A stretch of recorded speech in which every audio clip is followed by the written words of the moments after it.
L'appel du consistoire a été entendu. À 19h30, la synagogue principale de Marseille est pleine. Élus, politiques, procureurs et préfets de police ont également fait le déplacement.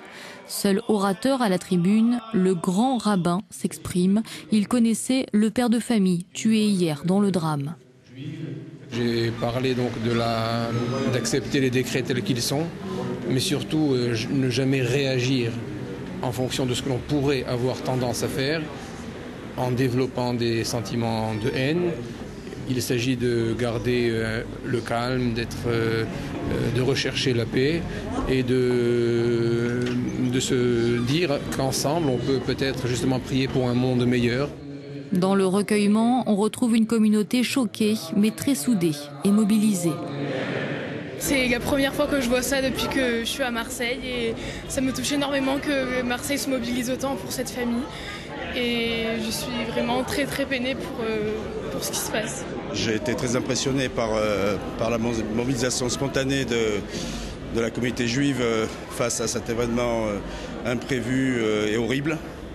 On pensait ne plus revivre ce genre d'histoire, mais malheureusement l'histoire se répète. Il y avait des policiers à un moment, il y en a eu moins pendant quelques temps.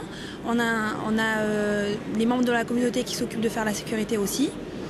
Mais je pense que là, ça va être renforcé au niveau de la police, au niveau de tout.